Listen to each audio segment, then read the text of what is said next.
you find out anything? FHP confirmed the crash and someone was dead, but they wouldn't give age. Did you see anything on Twitter? Yeah, Creekside student.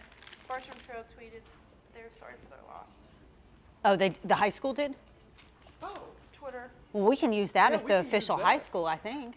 Well, wait, no, You need to it's check it. the official Twitter account of the senior class of Bartram. Oh. But it says Bartram Trail High School. No. That's not the actual school, though. I didn't check that. You guys want some good vibe music? Taylor, are you in here? She needs to give me a new battery for mine. Oh. Does yours work? Guys, we're going to play second for the first time in the social rankings since the middle of February. I'm sorry. What happened? Nobody believes the giraffe is pregnant? I don't know. Well, Channel 4 posted 52 times, so our interaction rate is technically much higher, but they have 5,000 more interactions.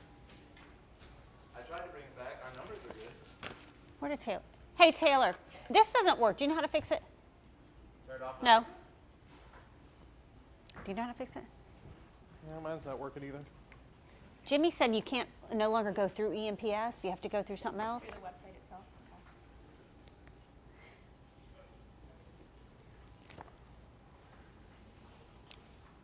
I can't go any can't further unless I'm leaning over the edge.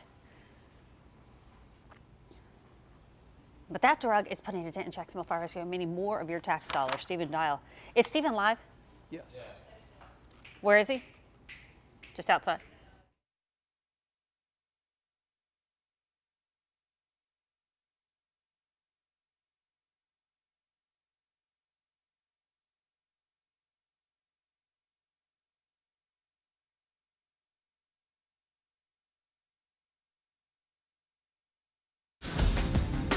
A tragic death caught on Instagram Live. We kicked in the door. We found him just laying there in a pool of blood. The message one mother wants other parents to know. Plus, before you fill up, you want to see what you can do to help make sure you don't get scammed? Buy a skimmer. And batter up. It's opening night for the Jumbo Shrimp. Tonight, we know the new mascot name that you voted for. First Coast News at 11 starts right now. First tonight at 11, this is what first responders see every day. The video you're looking at, people who overdosed on heroin. These people are now okay, but as you can see here, they weren't at the time. It's a nationwide issue, and it's running rampant right here on the First Coast. And tonight, we want to talk about the life-saving drugs first responders are using to revive those who overdose. But that drug is putting a dent in Jacksonville Fire Rescue's budget, meaning more of your tax dollars. First Coast News' Stephen Dial joins us live now with more on the problem and a possible solution. Stephen?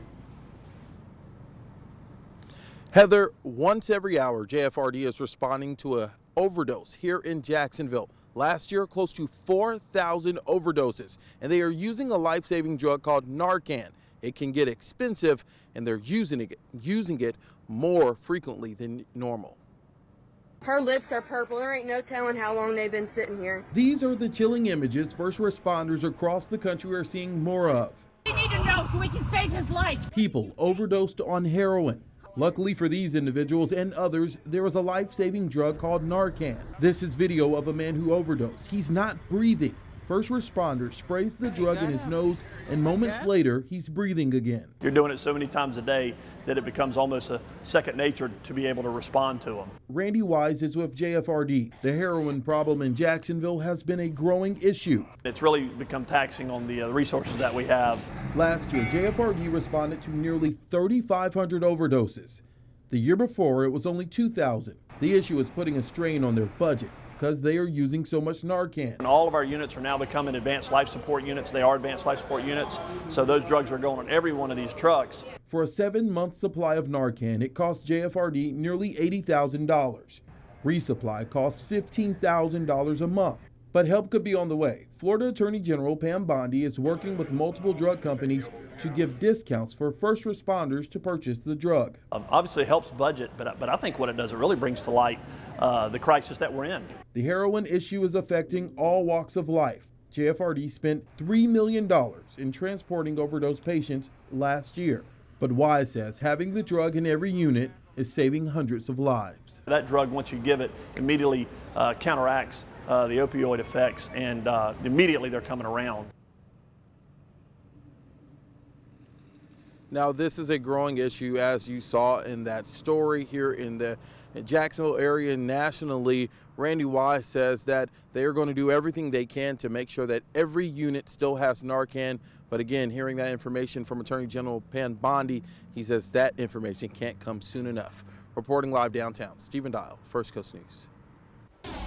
Now to breaking news. One person has died after a car crash on Longleaf Pine Parkway in St. Johns County. This is new video from the scene of this deadly wreck tonight. Now, right now, we do not know the identity of the victim. We do know that this happened near Bartram Trail High School. And as soon as we get more information, we will share it with you both on air and online at firstcoastnews.com. We've been talking about it for a long time, but tonight we have some new information about big plans proposed for the Jacksonville shipyards. We're seeing what could be the future of that area. First Coast News reporter Brittany Dion breaks down the plans and the possible cost.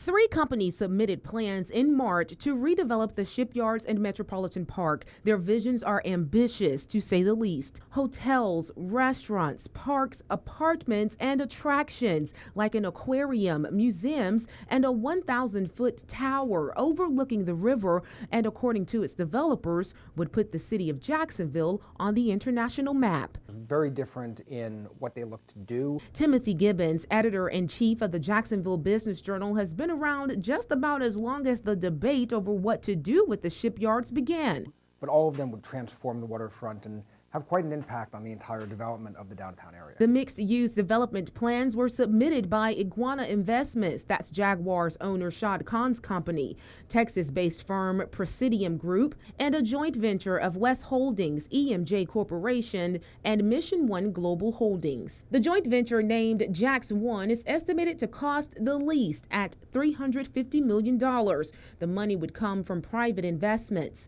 Shad Khan's vision carries a price tag of $500 to $600 million. It's slated as a public-private partnership with the city taking on the environmental cleanup and infrastructure. The plans include a hotel, private marina, parks, retail, and residential space. The final and most expensive plan would cost more than $1 billion, funded by private investors. The Presidium Group wants to build a seawall. It's a building the developer says would make Jacksonville home to the largest structure in Florida. It would have a 7,000 square foot observation deck and restaurants at the top. Brittany Dion reporting, First Coast News. So what's the next step? Well, the plans go before the Downtown Investment Authority. They will score each project and then pass it along to City Council. You can see our past stories about this project on our website, firstcoastnews.com.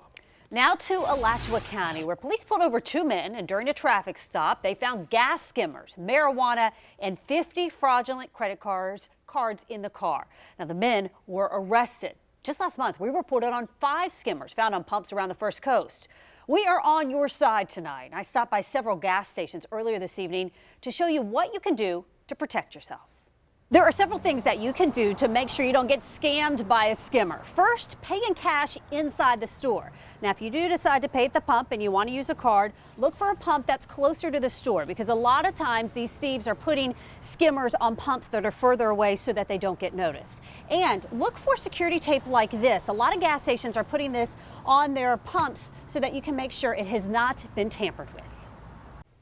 Now, a new law actually went into effect this past October, and it requires now gas stations in Florida to have that security tape on their pumps.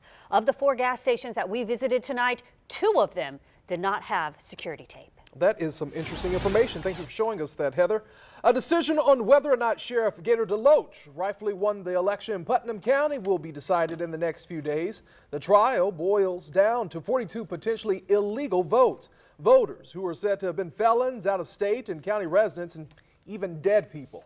That's important because the election was decided by just 16 votes. During closing arguments, the attorney for John Kinney argued that that's enough to place doubt in the outcome of the sheriff's election. Attorneys for both sides will file their post-trial briefs a week from Friday. Well, because of a First Coast News report, some local drivers finally got their cars back today after they were locked up at an auto repair shop lot for months in some cases. This happened at All Pro Auto Repair on Southside Boulevard. One customer we spoke with says her car had been trapped at this shop since February 10th. When she finally got her car back today, she says the hood was off. It had been raining several times since then, and she found roaches inside of her car. We caught up with the owner, who did apologize. You don't want to have a chance to say something. People are really angry. We were out here yesterday. I had a bad miscarriage. I've been away, bedridden. It was unexpected. We were in the middle of moving and everything came down at once. It was just a very hard time. I'm very sorry for everybody. Now, the customer with the roaches in her car says she's worried she may lose her job because she doesn't have the $3,000 for additional repairs she says her car still needs. Wow. Changes are coming to Jacksonville's curbside recycling. Plastic, garbage, grocery, and sandwich bags will no longer be accepted. They will also not accept styrofoam, disposable cups and bowls, takeout food containers, and hangers. The city of Jacksonville only collects recycling at households, not apartments. For a full list of items they are no longer accepting, just go to our website, firstcoastnews.com.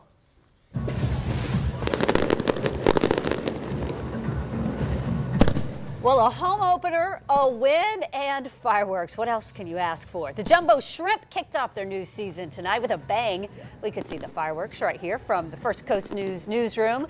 And thousands of you packed the baseball grounds tonight to enjoy the game. More than 10,500 fans, to be exact. First Coast News reporter Honey Rodriguez went and she spoke to all the fans about the new name, the new mascot, and also the new season. She joins us live now with more on the excitement. Honey. That's right, guys. Any home opener is a big deal for any team, but this one was something special. Go Jumbo Shrimp! Go Shrimp! Go Jumbo Shrimp! When I heard we were going, I was actually pretty excited. A fresh start and a new name brought excitement to the first home game of the 2017 season for the Jumbo Shrimp. I've been to many of the Suns games, and I'm really excited to be on, come to this one. But this season's throwing fans a change-up. I kind of like how they changed the name. You know, it just kind of, to me, feels like Jacksonville. Others weren't so shrimp crazy. I don't know, actually, how I feel about shrimp. I like shrimp on sushi. I do like shrimp! Whether you'd rather see shrimp on your plate than on the field, one thing's for sure. These fans were fired up about the start of a new baseball season. You know, it's pretty long, but usually there's a lot of action going on. I love baseball and sports, so I'm just hoping I can catch a ball this time. By far the cutest fans I saw all evening. If you missed the action and the big win, stick around because in about 15 minutes, Sports Director Chris Porter will have all those highlights for you coming up. In Jacksonville, Honey Rodriguez, First Coast News. All right, Honey, thank you. So the new mascot, Scampy. Heather, that's what you wanted. Yeah, so I like it. I was going for, what was it, Jimbo? Yeah, But you like Jimbo. I I like like Scampy was my second favorite, so I'll take that. All right. Well, while dozens of people were watching live, a tragedy happened on Instagram. A teen accidentally killed himself, and in 2 minutes, the warning one mother has for parents. An absolutely horrific story there. Plus, guns being stolen at an alarming rate here in Florida. We break down the reasons that may have led to the spike. And for most of us, another home run of an evening, except around the fires. And the big one continues to be on the border, Florida-Georgia border, where Highway 2 and 94 are closed all the way to Fargo. We'll come back and take a look at the nicer side of that wind in just a few moments. Tomorrow, Jaguars kicker Josh Scobie talks about his retirement. We got him right here. Are you going to tear up? I might. We'll see. Maybe. Plus, how one of the most famous plays in Jaguars history almost didn't happen. Tomorrow, only on Good Morning Jacksonville.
Is your gun in a secure place? Gun thefts are on the rise across the country. In fact, in the last year alone, more than 9,000 guns were stolen from licensed gun dealers. That's up 51% since 2015. And listen to this. Florida, Georgia, and Texas had the highest number of guns stolen. So you might be asking, why is this happening? The Bureau of Alcohol, Tobacco, and Firearms tells us it's a combination of criminals seeing success and doing it again, copycats, and the ability to get a lot of guns at once. And just this week, a group of thieves barreled right through the Sunshine State Armory gun store. This is in Zephyr Hills. You can see the truck back out. 3 men wearing hoodies rush into the store. They start smashing display cases and grabbing weapons and ammo as quickly as they can. Residents in that area say they are stunned and they're frightened. Smashing and grabbing guns, what are they going to do with the guns? You know, and where are they going to do it? It's crazy. It's crazy. I can't believe that happened, like, right where we usually go to eat. Now, the ATF is highly recommending all gun dealers install barred windows and safes to make sure that guns don't end up in the wrong hands. And this next story is hard for any parent to hear. A 13-year-old boy accidentally shot and killed himself while playing with a gun on Instagram Live. Malachi Henfield's mother says someone watching her son live on Instagram took this snapshot and later shared it with her. It shows him holding the gun. She says she didn't know her son brought home a gun and believes a friend gave it to him. 10 minutes after him taking out the trash, she says she heard a loud noise, yelled for her son, but he didn't respond. His bedroom door was locked, which she says was not normal. Kicked in the door. We found him just laying there in a pool of blood.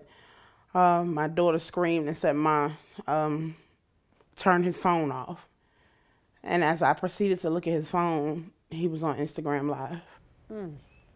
Her son later died in the hospital. She says she now wants his tragic death to force other parents to never stop asking questions, to know where their children are and what they are doing. So sad.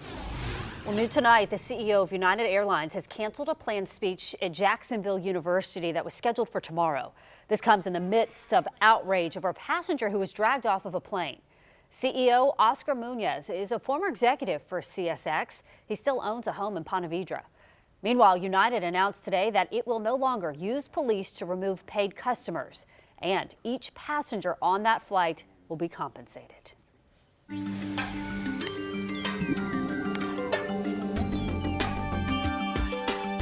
It's the 12th, the perfect time, of course, to check in on Jeannie Blaylock, who is in Holland as Buddy Check goes the globe. And talk about progress. We are adding 2 more countries to our list. We are on a roll. For the first time, Buddy Check will be going to... My name is Kirsty Watts.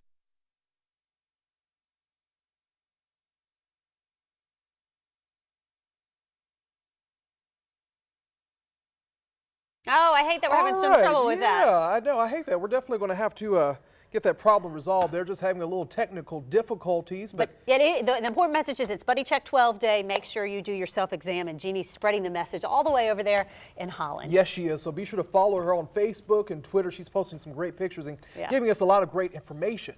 But let's talk about this weather. You're out at the ballpark. Let me go back to Jeannie, too. I just have to, because I think we also naturally talk about it now. I mean, I remember 25 years ago, the big deal was just getting women to talk about it. And now she's talking about it around the world. And it's so cool seeing all the different women from country all over the world that are there. Language, shapes, and sizes. Yeah. So what do you want to talk about the weather? No, I want to talk about the jumbo trip.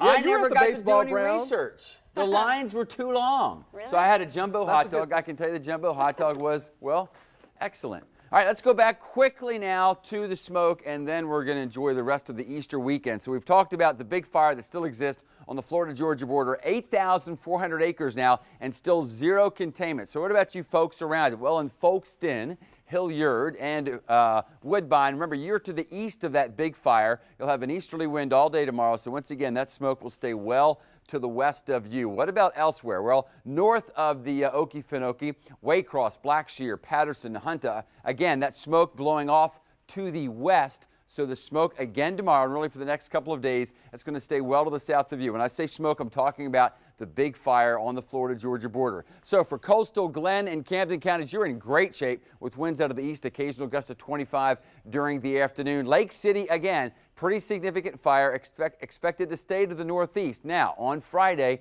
winds will become northeast. Doesn't mean in Lake City you'll immediately be threatened, but I do think by Friday, because that fire is northeast of you, some of that smoke will be getting down into the areas around Lake City and possibly over toward Live Oak. Palatka, remember the fire over southern Clay County is now contained, and the winds will be out of the east, so you're going to be fine. Our weather tomorrow pretty much remains the same. Again, a few clouds drifting in. Can't rule out a sprinkle, but 99.9% of us will be dry. On Friday, just a little more moisture coming in, and so I'm going to go for isolated showers, meaning 20% of us could have a shower, and that is it. Otherwise, pretty much the song remains the same through Easter, and so I think you're going to like the song. Well, speaking of the shrimp, you can't have shrimp without the ocean, right? So maybe you're going to reach the beach. Might see a shrimp boat or two out there kind of early, but we have seen them already. High tide at 10:16, surf temperature 70 degrees, sunrise at 6:58. That implies low tide during the afternoon. Surf coming up a bit. Surfers could be good for the contest this weekend for inexperienced swimmers or parents concerned about them. Just go where the lifeguards are, otherwise it's kind of a gentle swell. Feels nice and soft, I think. Overland, 77 degrees after morning lows of 13 to 16 degrees Celsius.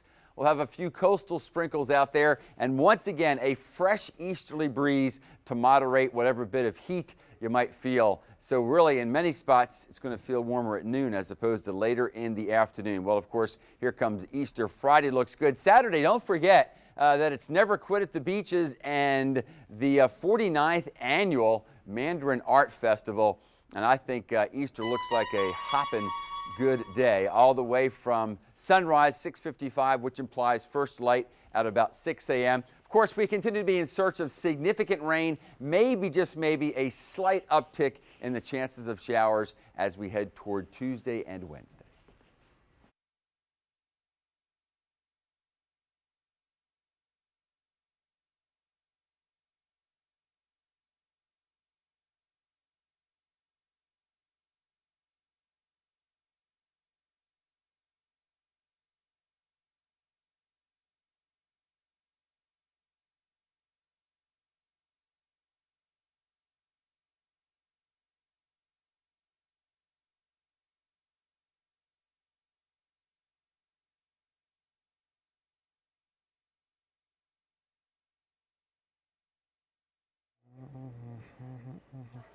Five, four, three, two, one, 1, 2, 3, 4, 5. Are we good, Dr. Jack?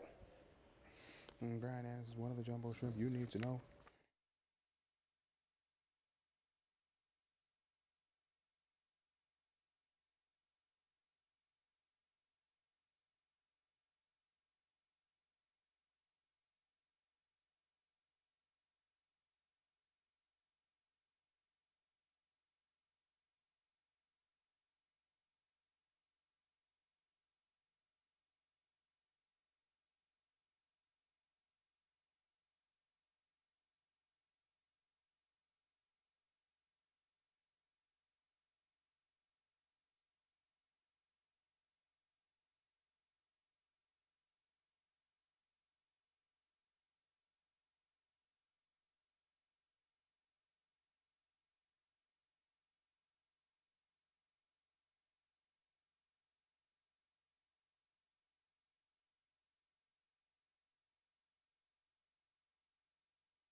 From the Farrah and Farrah Sports Desk, it's First Coast Sports.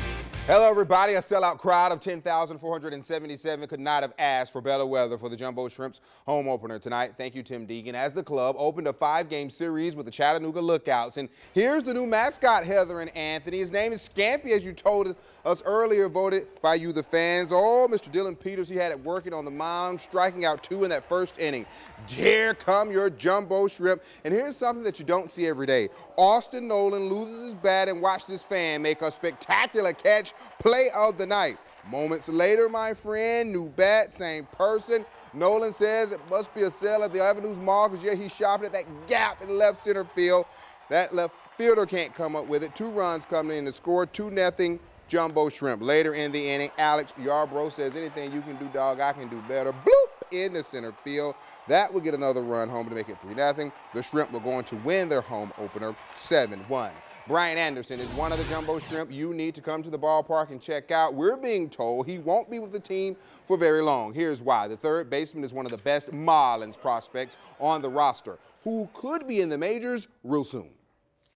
I think it's always in the back of your mind as you grow up wanting to be a professional baseball player. You definitely think about it, but you know, I try not to really worry about it that much. It's kind of out of my control. All I can do is go out and perform every day and, you know, make the coaches have a hard decision on where to send me and, you know, just go out there and be the best athlete I can be.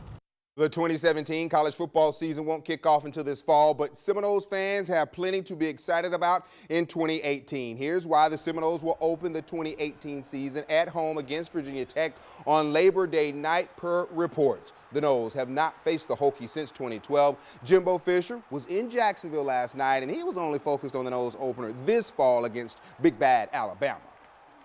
It's a football game.